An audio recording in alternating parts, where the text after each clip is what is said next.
is back and dangerous, and Ethan disappears. Oh, darlings, Port Charles had an eventful day at what was supposed to be a light-hearted softball game, because Drew Kane showed up, dripping and limping, and with a fury in his eyes that made everyone around him genuinely uneasy. And the conversations that happened in and around that game are going to have consequences that reach well beyond the afternoon. Let us start with Drew's arrival, because it was not subtle, and it was not friendly. He walked in, and people froze. Danny froze. Brooklyn froze. The sight of a man who was supposedly locked in his own body, now upright and present, and carrying something in his expression that nobody quite had a word for, stopped people in their tracks. Ava was the first to actually engage with him.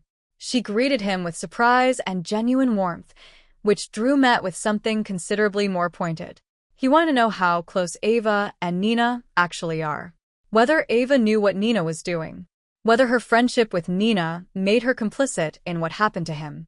Ava, to her credit, was genuinely clueless. She was not performing innocence, she simply did not know. She even cheerfully suggested that Willow must be so relieved to have him back on his feet. And when Drew told her they were getting divorced, she had to absorb that in real time while Drew explained that his long recovery had clarified exactly what their marriage really was. Then Danny brought Drew an iced tea, and tripped, and spilled it all over him. And Drew, who has legitimate reasons to be furious at the world but no legitimate target in a teenager trying to be kind, started to flip out. Brooklyn stepped in, calm and absolute and completely unintimidated. She shut Drew down. She reminded him clearly that he was being tolerated at this gathering for Scout's sake, that he is not part of this family, and that his behavior was unacceptable. Drew fired back, went right for the thing most likely to get under Brooklyn's skin, telling her that Willow wants Chase back and will stop at nothing to get him. Brooklyn's final warning to him was measured and direct. Stay away from her family. Drew's response was the one that landed like a cold hand on everyone's shoulder. By the time he is done, he told her, the Quartermaines will be the ones who lose everything. That is not a man who has decided to move on. That is a man with a plan.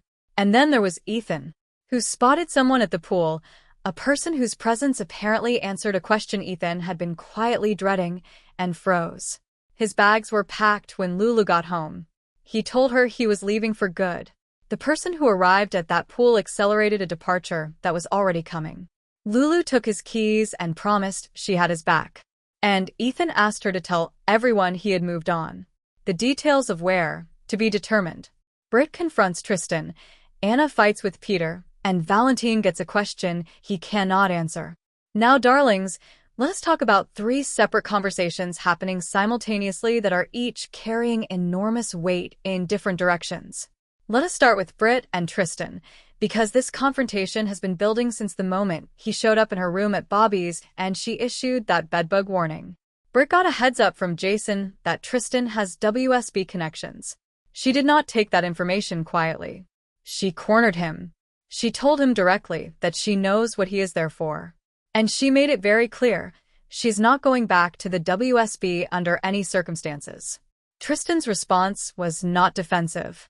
He did not push back or get hostile or try to manage her the way someone with a hidden agenda might. He told her plainly, he is not an agent. He worked at a WSB medical facility. There is a difference.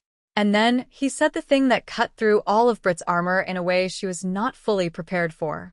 He acknowledged what she must have been through. He said it sounds like she has been through a lot. Not as a manipulation, as genuine recognition. Britt does not get that often. People either dismiss what she has been through or use it against her. Someone simply acknowledging the weight of it without an agenda attached is rarer than it should be. Jason had tried to ask her on a date in that same conversation, which could not have landed in a more complicated way, given the WSB warning he had just delivered and the fact that neither of them could actually make it work. Sonny called Jason away. Britt was already chasing equipment, and the moment passed without resolving anything about what exists between them. Meanwhile, Anna is alone in a room fighting with someone only she can see. Peter is insisting she target Britt. Anna is resisting. She tells the voice she is not going to do it, that she needs to find Valentine, because Valentine is the person who has always had the ability to steady her when nothing else can. And then Emma walks in, just in time to catch the tail end of a one-sided conversation that does not make immediate sense. Anna recovers quickly. She is fine. Everything is fine. Emma brings up something she has been carrying. She wishes someone had told her about Jocelyn's role in the WSB. Anna listens. She is genuinely present in the moment, genuinely affected by Emma's hurt. She promises that family always comes first. She promises she is trying to leave the WSB world behind. And Anna almost believes it herself. Almost. Across town, Valentine is having lunch with Carly when the good news arrives. His assets are unfrozen. The deal with Jack worked. He can rebuild. He can get Windermere back for Charlotte. He can give Carly the future he has been promising. Carly tells him to take the win. But Valentine is already thinking. He wonders if he should have asked for more in exchange for the black box. And then, inevitably, the question that is sitting right at the edge of everything. What is inside that box that both Nina and Jack wanted so desperately? Carly does not have the answer. And before the conversation can go further, something happens that stops it entirely. Anna walks in, looking for Valentine, and she sees him kissing Carly. The look on Anna's face in that moment, whatever Peter has been whispering, whatever part of herself she has been trying to suppress, whatever complicated feelings the sight of Valentine with someone else stirs in the part of her that is still her, that look contains something that nobody in that restaurant is fully equipped to decode. Jason tells Sunny he is out, and everything between them changes. And now, darlings, the moment that the entire summer has been building toward. The conversation that started in a Jakarta prison cell and ended in Sunny's living room. Jason Morgan looked his best friend in the eye and told him he was done. Let's appreciate what it took to get there. Sunny wanted Jason and Rick to make peace, a straightforward enough ask on the surface. He brought them together. He explained the new dynamic. He made clear that he considered Rick a real part of the inner circle now. The tension in the room was considerable, but Rick extended his hand. And Jason, after the particular pause of a man who makes deliberate choices, shook it. Rick left. Sunny thanked Jason. He was grateful. He thought they had turned a corner. And then Jason told him, he is not going to work with Rick. And he is not going to work for Sunny. Not anymore. He said it quietly, and without apology, and without the particular door-leaving open quality that has characterized every previous version of this conversation. This was not Jason stepping back temporarily for reasons that might resolve. This was Jason drawing a line in a way that felt, to everyone in that room and everyone watching, different from everything that came before it. The reason is not complicated. Danny does not have a mother. Jason is all Danny has. And working for Sunny means being available to Sunny, means being pulled away by phone calls and emergencies and situations that require the particular things Jason is good at. It means promising Danny things, and then having those promises broken by circumstances Jason cannot control. It means risking being the parent Danny loses. Jason made a promise in that prison. He is keeping it, even if keeping it costs him something that has defined his life for decades. Sunny heard it. And the thing that is genuinely moving about this moment is that Sunny did not rage or argue or try to talk Jason out of it.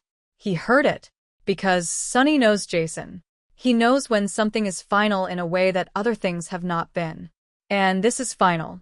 The friendship between these two men is not over. It cannot be over. It is too deep and too long and too fundamentally part of both of them to simply end. But it is going to be different. Jason being on the straight and narrow while Sunny surges back toward the top of Port Charles's power structure is going to create distance that has never existed between them before. And managing that distance, staying friends, staying loyal to each other, without the professional entanglement that has always been the connective tissue, is going to require both of them to figure out a new language for what they are to each other. Port Charles felt the shift in that room when Jason said those words. And honestly, darlings, so did we. What a week. Drew standing in a doorway soaking wet making promises of ruin. Ethan vanishing with packed bags, and a secret nobody fully has yet. Anna fighting with a voice that is trying to point her towards something she is not willing to do. And Jason Morgan walking out of Sunny's living room as a free man, really free, maybe for the first time in his life, choosing his son over everything else.